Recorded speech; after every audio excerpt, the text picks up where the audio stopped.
Hi everyone, welcome back to एडिलिनो। तो आज हम वर्क पावर एंड एनर्जी का पार्ट 2 लेक्चर लेके आए हैं। लास्ट लेक्चर में हमने work power and energy discuss किया था। इसका पार्ट 1 लेक्चर देखा था जिसमें हमने सारे के सारे इंपॉर्टेंट कॉन्सेप्ट और सारे के सारे इंपॉर्टेंट फार्मूलाज जो थे वो लास्ट लेक्चर में हमने डिस्कस किए थे। और आज के लेक्चर में हम इस पार्ट 2 लेक्चर में हम कोलिजन डिस्कस करने वाले हैं। कोलिजन काफ़ी इंपॉर्टेंट टॉपिक है और बहुत ही ईजी टॉपिक है। डायरेक्टली फार्मूला बेस्ड सवाल जो है वो नीट एग्जामिनेशन में पूछा जाता है। तो आज हम कोलिजन जो है वो वन शॉट लेक्चर में जो है वो कवर करने वाले हैं। कम से कम टाइम में जो है पूरा का पूरा कोलिजन टॉपिक जो है, इसके फार्मूले, इसके सारे के सारे फार्मूले और सारे के सारे कॉन्सेप्ट्स जो है वो डिस्कस करने वाले हैं। तो नीट वालों के लिए ये लेक्चर काफ़ी इंपॉर्टेंट रहेगा और हम आपको माइंड मैप्स भी देंगे जिनको आप क्विक रिवीजन के लिए जो है वो एग्जाम के वक्त जो है वो यूज़ कर सकते हो। तो आज के इस वन शॉट लेक्चर में हम कोलिजन टॉपिक के सारे फार्मूले, सारे के सारे इंपॉर्टेंट कॉन्सेप्ट्स जो है वो डिस्कस करने वाले हैं। तो चलिए स्टार्ट करते हैं आपका चैप्टर जिसका नाम है कोलिजन। तो चलिए स्टार्ट करते हैं। सबसे पहले देखो, हम जानते हैं कि किसी भी टाइप की कोलिजन में, चाहे कोलिजन कोई भी टाइप का हो, हर एक टाइप के कोलिजन में कोई भी एक्सटर्नल फोर्स नहीं होती है। क्योंकि किसी भी टाइप की कोलिजन में कोई भी एक्सटर्नल फोर्स नहीं होती है, इसलिए जो लीनियर मोमेंटम होता है वो हमेशा कंजर्व्ड रहता है, हमेशा कांस्टेंट रहता है। ठीक है, तो हमारे पास दो तरह की कोलिजन्स मेनली होती है। एक होता है इलास्टिक कोलिजन और दूसरा होता है in elastic collision. Elastic collision की अगर हम बात करते हैं तो इलास्टिक कोलिजन में मोमेंटम जो होता है वो थ्रू आउट द प्रोसेस जो होता है, थ्रू आउट द कोलिजन जो होता है वो कंजर्व्ड रहता है। ठीक है, और इलास्टिक कोलिजन में initial kinetic energy final kinetic energy के बराबर होता है। ठीक है, इन इलास्टिक कोलिजन की अगर हम बात करते हैं तो इन इलास्टिक कोलिजन में भी जो मोमेंटम होता है वो हमेशा कंजर्व्ड रहता है थ्रू आउट द कोलिजन। पूरे कोलिजन के दौरान मोमेंटम जो होता है वो कंजर्व रहता है। मैंने पहले ही आपको बताया, क्योंकि कोलिजन में कोई भी तरह की एक्सटर्नल फोर्स नहीं होती है, इसलिए लीनियर मोमेंटम जो होता है वो हमेशा हर तरह के कोलिजन में जो होता है वो कंजर्व रहता है। लेकिन इन इलास्टिक कोलिजन में आपने एक बात का ख्याल रखना है कि इनिशियल काइनेटिक एनर्जी जो होती है वो फाइनल काइनेटिक एनर्जी से बड़ी होती है। इसीलिए जो इन इलास्टिक कोलिजन होती है इसमें लॉस इन काइनेटिक एनर्जी होता है, और कितना होता है वो हम आगे डिस्कस करेंगे। परफेक्टली इन इलास्टिक कोलिजन की अगर हम बात करें तो परफेक्टली यानी आइडियल इन इलास्टिक कोलिजन में अगर कोई मास m है वो u1 वेलोसिटी से चल रहा है, अगर कोई दूसरा मास कैपिटल M है वो u2 वेलोसिटी से चल रहा है, तो कोलाइड करने के बाद after the process of collision जो है, जो दोनों मास है कैपिटल M और स्मॉल m, दोनों मासेस जो है वो एक कॉमन वेलोसिटी से चलेंगे। ठीक है, एक दूसरे के साथ जो है वो चिपक जाएंगे और एक कॉमन वेलोसिटी v से चलेंगे। ठीक है, उसके बाद हमारे पास दो तरह की और कोलिजन्स होती हैं, यानी टू टाइप्स ऑफ कोलिजन हमारे पास और हैं। एक होता है हेड ऑन कोलिजन और एक होता है oblique collision. The first is head on collision, the second is oblique collision. इन दोनों को समझने से पहले सबसे पहले हमें समझना होगा कि लाइन ऑफ इम्पैक्ट क्या होता है। देखो, दोनों बॉडीज जो कोलाइड, जिन बॉडीज को कोलाइड करना है, उन दोनों बॉडीज का जो सेंटर है, उन दोनों बॉडीज के सेंटर से जो लाइन पास होती है, उन दोनों बॉडीज के सेंटर से जो लाइन पास होती है उस लाइन को हम लाइन ऑफ इम्पैक्ट कहते हैं। और अगर दोनों बॉडी जो है लाइन ऑफ इम्पैक्ट के अलोंग चल रही हैं तो उसको हम हेड ऑन कोलिजन कहेंगे। ठीक है, यानी दोनों बॉडीज की जो वेलोसिटी है अगर वो लाइन ऑफ इम्पैक्ट के अलोंग है तो उसको हम हेड ऑन कोलिजन कहेंगे। और आपको ये तो पता चल गया ना कि लाइन ऑफ इम्पैक्ट क्या होता है। वो लाइन जो दोनों बॉडीज के सेंटर से पास होती है। कौन सी दो बॉडीज? जिन्होंने कोलाइड करना है आपस में, जिन्होंने कोलिजन करना है। तो अगर दोनों बॉडीज मूव कर रही हैं किसी और डायरेक्शन में, यानी लाइन ऑफ इम्पैक्ट के अलोंग मूव नहीं कर रही हैं, तो उसका मतलब होगा उस तरह की जो कोलिजन होगी उस तरह की कोलिजन को हम ओब्लिक कोलिजन कहेंगे। यानी दोनों बॉडीज की जो वेलोसिटी होगी ओब्लिक कोलिजन में, जो दोनों बॉडीज की वेलोसिटी होती है वो लाइन ऑफ इम्पैक्ट के अलोंग नहीं होती है, जबकि हेड ऑन कोलिजन में दोनों बॉडीज की जो वेलोसिटीज होती है वो लाइन ऑफ इम्पैक्ट के अलोंग होती है। ठीक है, आई होप आपको यहाँ तक समझ आ गया होगा। तो चलिए आगे बढ़ते हैं। अब नेक्स्ट टॉपिक जो है हमारा, वो मेन टॉपिक शुरू होता है, वो है elastic collision in one dimension. तो इलास्टिक कोलिजन जो हम पढ़ेंगे वो मेनली हेड ऑन कोलिजन होगी। ठीक है, तो अगर हमारे पास कोई m1 मास की बॉडी है, ठीक है, वो u1 वेलोसिटी से चल रही है और m2 जो है वो u2 वेलोसिटी से चल रहा है, ये इनिशियल वेलोसिटी है, m1 u1 से चल रहा है, m2 u2 से चल रहा है। तो कोलिजन के बाद आफ्टर कोलिजन क्या होगा? m1 जो है वो v1 से चलेगा और m2 बॉडी जो है वो v2 वेलोसिटी से चलेगी। ठीक है, तो इसमें आपने एक फार्मूला याद रखना है कि u1 माइनस u2 जो है वो v2 माइनस v1 के बराबर होगा। ठीक है, u1 माइनस u2 जो है वो v2 माइनस v1 के बराबर होगा। और दो बातें आपने और याद रखनी है कि p इनिशियल जो है वो p फाइनल के बराबर होगा, यानी इनिशियल और फाइनल मोमेंटम जो है वो इक्वल होंगे, और इनिशियल काइनेटिक एनर्जी जो है वो फाइनल काइनेटिक एनर्जी के बराबर होगी। ठीक है, यहाँ तक समझ आ गया। अब देखो मैंने कहा कि इनिशियल मोमेंटम फाइनल मोमेंटम के बराबर होगा, तो इसका मतलब हुआ कि m1 u1 जो है वो m2 u2 के बराबर होगा। ठीक है, ये दोनों बॉडीज के इनिशियल मोमेंटम है वो किसके बराबर होंगे, m1 v1 plus m2 v2 के बराबर होंगे। जो m1 u1 है यानी इस बॉडी का मोमेंटम, वो प्लस m2 u2 जो है यानी इस बॉडी का मोमेंटम, इन दोनों बॉडीज का इनिशियल मोमेंटम जो है वो इनके फाइनल मोमेंटम के बराबर होगा, that is m1 v1 is plus m2 v2। ठीक है, तो हमने फाइनली यही याद रखना है कि m1 u1 plus m2 u2 is equal to m1 v1 plus m2 v2। ठीक है, उसके बाद अब जब ये बॉडीज दोनों बॉडीज कोलाइड करेंगी तो एक बॉडी v1 वेलोसिटी से चलेगी, एक बॉडी v2 वेलोसिटी से चलेगी। तो v1 क्या है, v2 क्या है, इन दोनों के फार्मूले जो है मैंने यहाँ पे लिख के लाए हैं। ठीक है, तो ये काफ़ी इंपॉर्टेंट है। v1 जो है वो है m1 माइनस m2 बटा m1 plus m2 into u1 plus 2m2 upon m1 plus m2 into u2। ठीक है, और जो v2 की वैल्यू है वो होगी m2 minus m1 upon m1 plus m2 into u2 plus 2m1 upon m1 plus m2 into u1। ठीक है, तो ये काफ़ी इजी है, एक दो बार आप इसको लिख के ट्राई करना इन दोनों वेलोसिटीज़ को, ये आपको याद हो जाएगा। अब देखो इसको याद रखने का एक सिंपल सा तरीका मैं आपको बताता हूँ। पहले तो आप किसी एक वेलोसिटी को याद कर लो। ठीक है, किसी एक वेलोसिटी को याद कर लो जहाँ पे v1 है। फॉर एग्जांपल हम v1 की बात कर रहे हैं, तो यहाँ पे 1 नंबर वेलोसिटी की हम बात कर रहे हैं। ठीक है, तो जहाँ पे 1 होगा वहाँ याद रखना m1 से m2 जो है वो माइनस करेंगे और यहाँ पे u1 होगा। जहाँ पे 1 होगा यानी v1 है, जहाँ पे 1 होगा वहाँ m1 से m2 माइनस करेंगे और यहाँ पे u1 होगा। यहाँ पे क्या होगा, यहाँ पे u1 होगा। एक सेकंड, और अगर ये v1 है, अगर ये v1 है तो जो बाद वाली टर्म है यहाँ m2 होगा और यहाँ u2 होगा, इतना सा याद रखना है।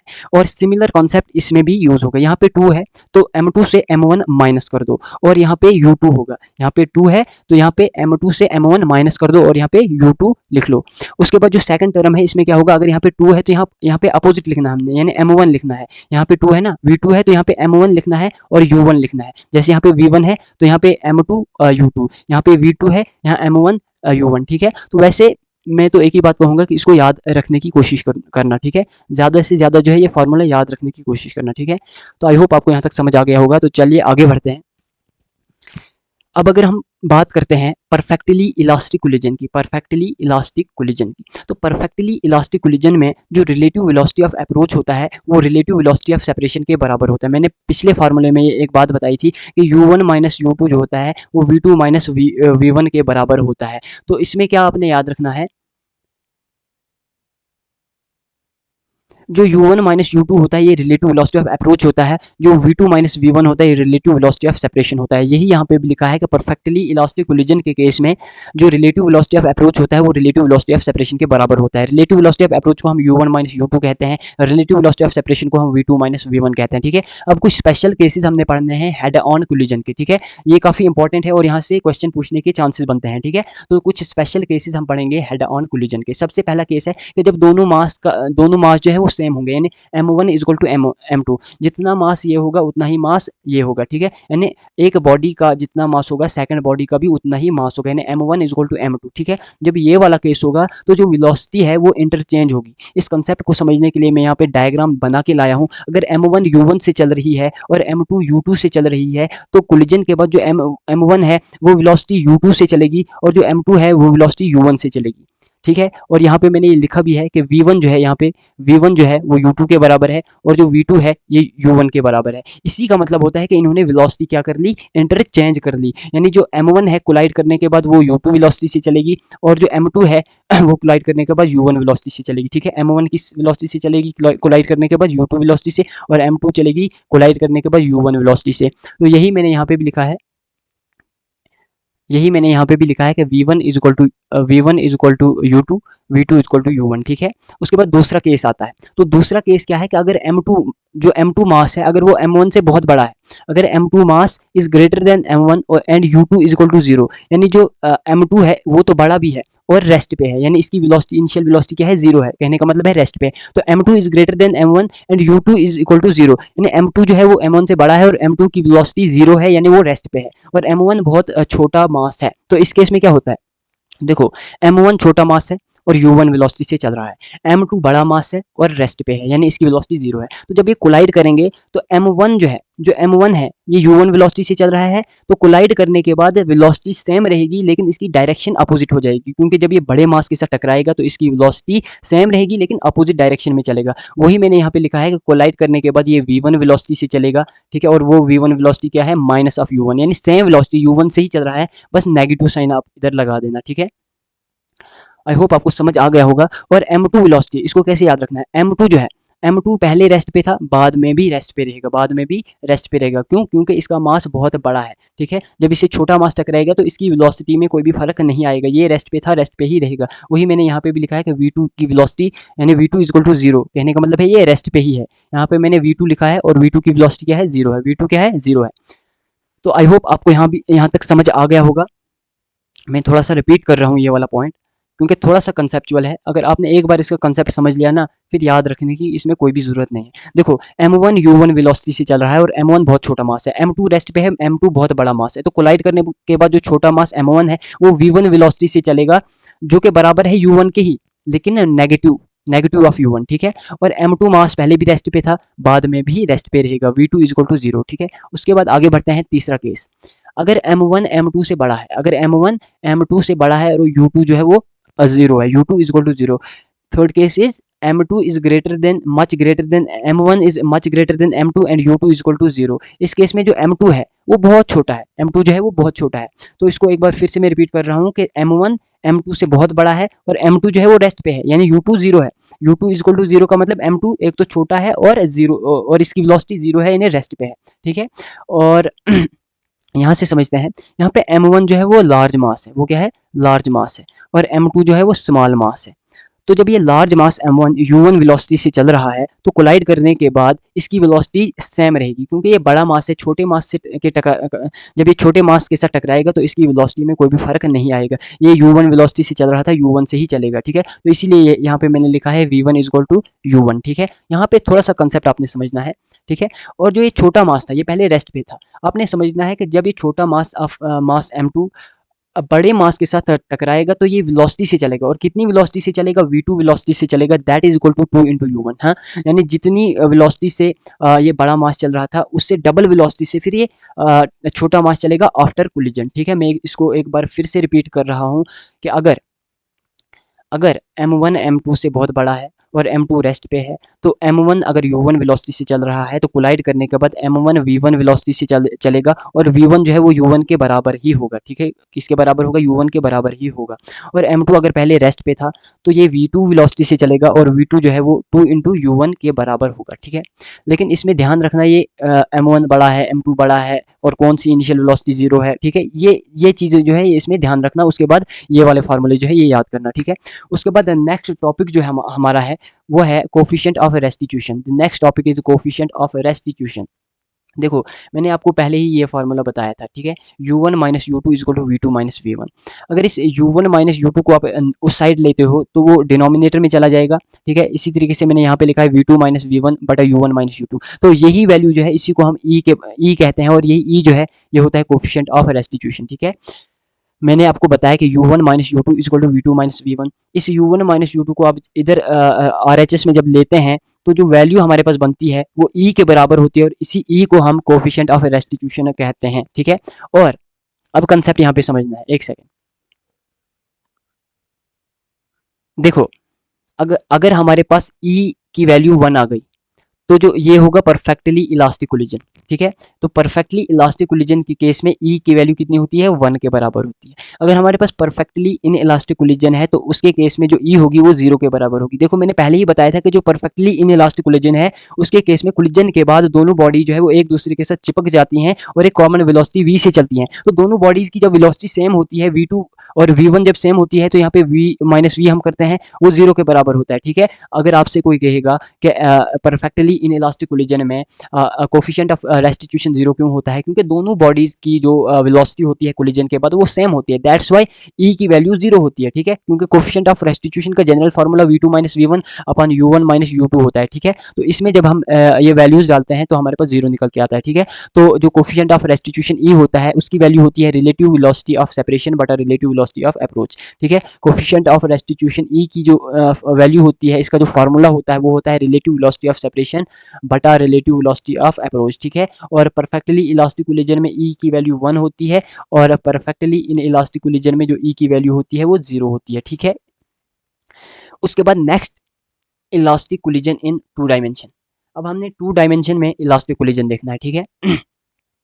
यानी बॉडी जो है वो एक्स डायरेक्शन में भी मूव कर रही है, वाई डायरेक्शन में भी मूव कर रही है। देखो अगर हमारे पास m1 है वो u1 वेलोसिटी से चल रहा है, m2 है वो u2 वेलोसिटी से चल रहा है, तो कोलिजन के बाद बॉडी m1 जो है वो कोई किसी इस डायरेक्शन में जो है यानी इस डायरेक्शन में मूव करेगी और बॉडी ऑफ मास m2 जो है वो इस डायरेक्शन में मूव करेगी, ठीक है। और वेलोसिटी v1 से करेगी, वेलोसिटी v2 से मूव करेगी। एक बार फिर से देखना कि अगर m1 मास है वो u1 वेलोसिटी से चल रहा है, m2 मास है वो u2 वेलोसिटी से चल रहा है, कोलाइड करने के बाद m1 इस डायरेक्शन में चल रहा है, m2 इस डायरेक्शन में चल रहा है with velocity v1 and v2, ठीक है।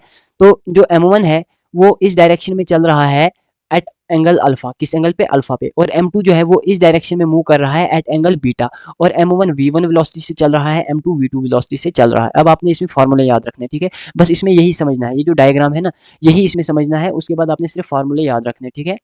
इतना सा याद रखना है इसमें कि m1 जो है वो v1 वेलोसिटी से चल रहा है एंगल अल्फा पे, m2 जो है वो v2 वेलोसिटी से चल रहा है एंगल बीटा पे, ठीक है। और x डायरेक्शन में इनिशियल मोमेंटम फाइनल मोमेंटम के बराबर होगा, और y डायरेक्शन में भी क्या होगा? इनिशियल मोमेंटम जो है वो फाइनल मोमेंटम के बराबर होगा। यहाँ तक समझ आ गया? मैंने क्या कहा कि x डायरेक्शन में इनिशियल मोमेंटम फाइनल मोमेंटम बराबर होगा, y डायरेक्शन में भी इनिशियल मोमेंटम फाइनल मोमेंटम बराबर होगा।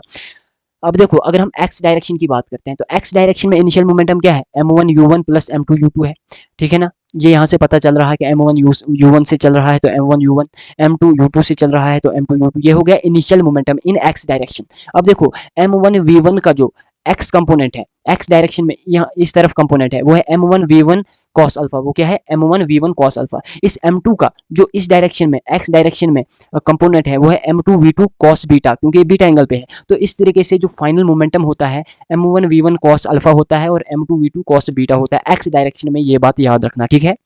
एक बार फिर से रिपीट कर रहा हूँ कि x डायरेक्शन में जो इनिशियल मोमेंटम होगा वो फाइनल मोमेंटम के बराबर होगा। m1 u1 plus m2 u2 is equal to m1 v1 cos alpha plus m2 v2 cos beta, ठीक है। और m1 ये y डायरेक्शन की हम बात करेंगे, m1 v1 sin अल्फा जो होता है m2 v2 sin बीटा के बराबर होगा, ठीक है। इसका जो इस तरफ कंपोनेंट होगा ऊपर की तरफ और नीचे की तरफ वो भी बराबर होंगे। तो m1 v1 sin alpha is equal to m2 v2 sin beta. ये क्या है? ये मोमेंटम है इन y डायरेक्शन। तो y डायरेक्शन में भी मोमेंटम बराबर होता है, तो ये y डायरेक्शन का मोमेंटम है, ये भी y डायरेक्शन का मोमेंटम है, that is m1 v1 sin alpha is equal to m2 v2 sin beta. I hope यहाँ तक आपको समझ आ गया होगा। तो यहाँ पे थोड़ी सी टेक्निकल प्रॉब्लम आई थी, कोई बात नहीं है, हम कंटिन्यू करते हैं। तो मैंने आपसे कहा था कि इलास्टिक कोलिजन में जो इनिशियल काइनेटिक एनर्जी होती है वो फाइनल काइनेटिक एनर्जी के बराबर होती है। इलास्टिक कोलिजन में जो इनिशियल काइनेटिक एनर्जी होती है वो फाइनल काइनेटिक एनर्जी के बराबर होती है। अब देखो यहाँ पे m1 जो है वो u1 वेलोसिटी से चल रहा है इनिशियली, और m2 u2 वेलोसिटी से चल रहा है। इसका मतलब हो गया कि इनिशियली इसके पास हाफ m1 u1 स्क्वायर है और इसके पास हाफ m2 u2 स्क्वायर है, ठीक है। और जब ये कोलिजन करते हैं, कोलिजन के बाद ये जो m1 है ये v1 से चल रहा है, इसका मतलब इसके पास 1/2 m1 v1 square kinetic energy है, ठीक है। और जो m2 है इसके पास 1/2 m2 v2 square kinetic energy है, क्योंकि ये v2 वेलोसिटी से चल रहा है। तो आपने यहाँ पे एक ही बात का खास ख्याल रखना है कि इलास्टिक कोलिजन में जो काइनेटिक एनर्जी इनिशियल होती है ये काइनेटिक एनर्जी फाइनल के बराबर होती है, और काइनेटिक एनर्जी इनिशियल जो है वो ये है और काइनेटिक एनर्जी फाइनल ये है। कोलिजन के बाद ये वाली काइनेटिक एनर्जी है, कोलिजन से पहले ये वाली काइनेटिक एनर्जी है मास m1 और मास m2 की, ठीक है। तो इस तरीके से हमें ये पता चलता है कि 1/2 m1 u1 square plus 1/2 m2 u2 square बराबर होता है 1/2 m1 v1 square plus 1/2 m2 v2 square, ठीक है। तो हम आगे बढ़ते हैं। अब देखो अगर हम इन इलास्टिक कोलिजन की बात करते हैं, तो इन इलास्टिक कोलिजन में मैंने आपको पहले भी बताया कि कोलिजन के बाद दोनों बॉडी जो होती है वो एक दूसरे के साथ चिपक जाती हैं और एक कॉमन वेलोसिटी से मूव करती हैं। इन इलास्टिक कोलिजन में कोलिजन के बाद दोनों बॉडी जो है वो एक दूसरे के साथ चिपक जाती हैं और एक कॉमन वेलोसिटी के साथ मूव करती हैं, ठीक है। जैसे हमारे पास ये मास m1 है, ये u1 से चल रहा है, मास m1 जो है वो u1 वेलोसिटी से चल रहा है और मास m2 जो है ये u2 वेलोसिटी से चल रहा है। तो जब ये एक दूसरे के साथ कोलाइड करते हैं, कोलिजन करते हैं, तो कोलिजन के बाद m1 जो है वो m2 के साथ यानी चिपक जाता है और एक कॉमन वेलोसिटी v से मूव करते हैं, ठीक है। इसमें आपने सिंपल सा कॉन्सेप्ट याद रखना है कि अगर m1 u1 से चल रहा है, m2 u2 से चल रहा है, तो कोलाइड करने के बाद m1 m2 दोनों जो है ये एक साथ v वेलोसिटी से मूव करेंगे, ठीक है। उसके बाद इन इलास्टिक कोलिजन में इनिशियल मोमेंटम फाइनल मोमेंटम के बराबर होता है। जो इनिशियल मोमेंटम है वो है m1 u1 plus m2 u2, ठीक है। इसके पास m1 u1 है, इसके पास m2 u2 है, ये इनिशियल मोमेंटम है। अब जो फाइनल मोमेंटम है m1 के पास m1 v1 होगा और m2 के पास एक सेकेंड m1 के पास m1 v होगा प्लस m2 के पास m2 v होगा, ठीक है। यहाँ से v जो है वो हम कॉमन निकालते हैं तो हमारे पास जो फाइनल मोमेंटम होता है वो होता है m1 plus m2 into v, ठीक है। v हमने बाहर कॉमन निकाला, ठीक है। अब देखो हम जानते हैं कि इन इलास्टिक कोलिजन में x डायरेक्शन में भी इनिशियल और फाइनल मोमेंटम बराबर होता है, y डायरेक्शन में भी इनिशियल और फाइनल मोमेंटम बराबर होता है। लेकिन इन इलास्टिक कोलिजन में जो इनिशियल काइनेटिक एनर्जी होती है वो फाइनल काइनेटिक एनर्जी से ज़्यादा होती है, यानी जो पहले काइनेटिक एनर्जी होती है कोलिजन से पहले वो ज़्यादा होती है और कोलिजन के बाद जो काइनेटिक एनर्जी होती है वो कम होती है। कहने का मतलब है कि काइनेटिक एनर्जी में कहीं ना कहीं लॉस हुआ है, ठीक है। तो काइनेटिक एनर्जी में जो लॉस हुआ है वो बराबर होता है initial kinetic energy minus final kinetic energy. क्योंकि पहले कोलिजन से पहले काइनेटिक एनर्जी ज़्यादा होती है, कोलिजन के बाद कम होती है, इसलिए लॉस इन काइनेटिक एनर्जी जो है वो initial minus final kinetic energy के बराबर होती है, ठीक है। तो आई होप यहाँ तक आपको समझ आ गया होगा। अब जो ये पॉइंट मैं यहाँ पे लिख के लाया हूँ ये उतना इंपॉर्टेंट नहीं है, जिसने बेसिक मैथ पढ़ रखा होगा उसको ये पॉइंट जो है ये पता होगा कि अगर आपके पास x डायरेक्शन में वेलोसिटी है और y डायरेक्शन में वेलोसिटी है, अगर ये x और y डायरेक्शन की वेलोसिटी सेम है और एक दूसरे के साथ जो है 90 डिग्री का एंगल बना रहे हैं तो इनका जो रिजल्टेंट वेलोसिटी है वो v अपॉन रूट 2 के बराबर होता है। फॉर एग्जांपल हमारे पास यहाँ पे y डायरेक्शन में v वेलोसिटी है, x डायरेक्शन में भी v है, तो इनका जो रिजल्टेंट होगा वो v बटा अंडर रूट 2 के बराबर होगा अगर ये दोनों वेलोसिटीज 90 डिग्री पे इंक्लाइंड है, ठीक है। तो ये कोई बड़ी बात नहीं, ये हर एक को पता होता है। उसके बाद देखो इसके बाद जो लास्ट टॉपिक है हमारा वो है rebonding of ball after collision with ground. ये टॉपिक पढ़ने से पहले मैं ये आपको थोड़ा सा कॉन्सेप्ट बता देता हूँ जो मैंने आपको कहीं ना कहीं काइनेमेटिक्स में भी पढ़ा रखा है। सबसे पहले देखो यहाँ पे जब हम किसी बॉडी को, किसी ऑब्जेक्ट को, किसी बॉल को u वेलोसिटी से ऊपर फेंकते हैं तो वो कितनी हाइट अटेन करता है, यही हमने इसमें पढ़ना है। यहाँ पे थोड़ी सी गलती हुई है, एक सेकेंड। यहाँ पे ये जो v है ये v नहीं है, ये यहाँ पे h है, हाइट, ठीक है। ये हाइट h है, एक सेकेंड, ये हाइट h है, ठीक है। तो जब भी हम किसी बॉडी को, किसी ऑब्जेक्ट को u वेलोसिटी से फेंकते हैं तो वो कितना हाइट ऊपर तक जाती है वो डिपेंड करता है कि हम किस वेलोसिटी से उसको फेंक रहे हैं, हम किस वेलोसिटी से उसको फेंक रहे हैं। तो उस हाइट का फार्मूला होता है u स्क्वायर बटा 2g, उस हाइट का फार्मूला होता है u स्क्वायर बटा 2g, u स्क्वायर बटा 2g। तो जो हाइट अटेन कर रहा है, जितना मैक्सिमम हाइट अटेन करेगा वो डिपेंड करेगा u इनिशियल वेलोसिटी पे, जिस वेलोसिटी से हम फेंक रहे हैं उसके स्क्वायर पे डिपेंड करेगी। तो उसका फार्मूला होता है h equal to u square बटा 2g। ये इस कॉन्सेप्ट जो लास्ट कॉन्सेप्ट है इसमें थोड़ा सा इसका यूज आता है, इसलिए मैंने यहाँ पे आपको ये पढ़ाया। और कितना टाइम लगता है ये मैक्सिमम हाइट h अटेन करने में, कितना टाइम लगता है वो बराबर होता है u अपॉन g के, ठीक है। मैं इसको एक बार फिर से रिपीट कर रहा हूँ कि जब भी हम, एक सेकेंड, जब भी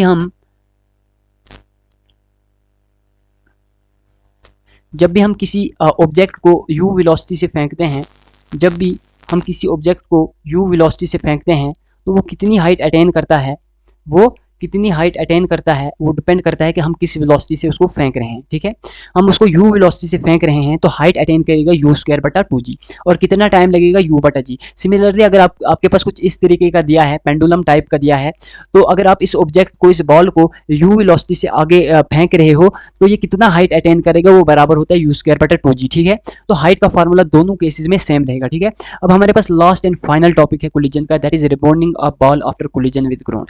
जब बॉल जो होता है वो ग्राउंड के साथ कोलाइड करता है, कोलिजन करता है, तो उसके बाद जब वो रिबॉन्ड करता है तो रिबॉन्ड करने के बाद, कोलाइड करने के बाद वो कितनी वेलोसिटी से चलता है और कितनी हाइट तक ऊपर जाता है, यही हमने डिस्कस करना है, ठीक है। तो देखो सबसे पहले क्या होता है, ये जो बॉल है सबसे पहले इसको हम ड्रॉप करते हैं, इस बॉल को सबसे पहले हम h हाइट से ड्रॉप करते हैं, इस बॉल को क्या करते हैं हम सबसे पहले h हाइट से ड्रॉप करते हैं। और जब इसको हम h हाइट से ड्रॉप करते हैं तो ये u वेलोसिटी से ग्राउंड के साथ कोलाइड करता है, ठीक है। u वेलोसिटी से ये ग्राउंड के साथ क्या करता है, कोलाइड करता है। अब ये u वेलोसिटी जो हमारे पास है ये √2gh के बराबर होता है। जब भी हम किसी बॉल को h हाइट से ड्रॉप करते हैं तो ये u वेलोसिटी से ग्राउंड के साथ कोलाइड करता है, u की वैल्यू होती है √2gh। अब ये जो ग्राउंड है, इस ग्राउंड का कोफिशिएंट ऑफ रेस्टिट्यूशन मान लो e है, इस ग्राउंड का जो कोफिशिएंट ऑफ रेस्टिट्यूशन है वो अगर e के बराबर है तो कोलाइड करने के बाद जो वेलोसिटी, जिस वेलोसिटी से ये बॉल ऊपर की तरफ जाएगा वो वेलोसिटी बराबर होगी e इंटू यू के, ठीक है। e यहाँ पे ग्राउंड का कोफिशिएंट ऑफ रेस्टिट्यूशन हो गया, और जो u है ये वो वेलोसिटी है जिस वेलोसिटी से बॉल जो है वो ग्राउंड के साथ कोलाइड करा था, ठीक है। जिस वेलोसिटी से बॉल जो है वो ग्राउंड के साथ कोलाइड हुआ था वो वेलोसिटी जो है वो u है, और e जो है ये कोफिशिएंट ऑफ रेस्टिट्यूशन है, और e इंटू यू जो है ये वो वेलोसिटी है जिस वेलोसिटी से ये बॉल जो है ये फिर से ऊपर की तरफ मूव कर रहा है। अब देखो अगर हम h1 हाइट तक की बात करें, h1 हाइट की अगर हम बात करें तो h1 हाइट यानी कितनी हाइट तक ये बॉल फिर से ऊपर जाएगा वो डिपेंड करेगा वेलोसिटी क्या है। देखो अगर ये बॉल v वेलोसिटी से ऊपर की तरफ मूव कर रहा है तो h1 हाइट क्या होगी, v²/2g। भाई अगर ये बॉल v वेलोसिटी से ऊपर की तरफ मूव कर रहा है तो ये कितनी हाइट तक जाएगा, h1 = v²/2g तक जाएगा, v²/2g तक जाएगा। और यही फार्मूला मैंने यहाँ पे लिखा है, h1 = v²/2g, h1 = v²/2g। अब जो ये वाला फार्मूला है इन टर्म ऑफ e, तो ये भी मैं आपको बताता हूँ यहाँ पे। देखो सबसे पहले जो u का फार्मूला है वो है √2gh, ठीक है। और v का फार्मूला जो है वो e इंटू यू है, e इंटू यू है वो मैंने आपको समझाया। और जब हम यहाँ पे u की वैल्यू डालते हैं तो ये निकल के आता है e √2gh, ठीक है। यहाँ तक समझ आ गया। अब अगर हम h1 की बात करते हैं तो भाई v वेलोसिटी से ऊपर की तरफ जा रहा है तो v²/2g के बराबर होगा। अब इन टर्म ऑफ e जो है, जो जनरल फार्मूला है hn का, वो है e⁻²n इंटू h। अब n जो यहाँ पे है ये डिपेंड करता है हाइट कौन सी है। जैसे अगर यहाँ पे h1 हाइट है तो n की वैल्यू 1 होगी, अगर h2 हाइट है तो n की वैल्यू 2 होगी। तो इस तरीके से h1 की जो वैल्यू होती है e⁻² इंटू n की वैल्यू यहाँ पे 1 है इंटू h। तो जो हमारे पास h1 की वैल्यू निकल के आती है वो निकल के आती है e⁻²h, ठीक है। वो निकल के आती है e⁻²h। तो इस तरीके से यही जो फार्मूले है ये मैंने अगली स्लाइड पे यहाँ पे लिखी हुई है, ठीक है। उसके बाद नेक्स्ट, जब ये बॉल फिर से उसी वेलोसिटी से यहाँ पे ग्राउंड के साथ कोलाइड करती है, उसके बाद ये v' वेलोसिटी से ऊपर की तरफ मूव करती है ये बॉल।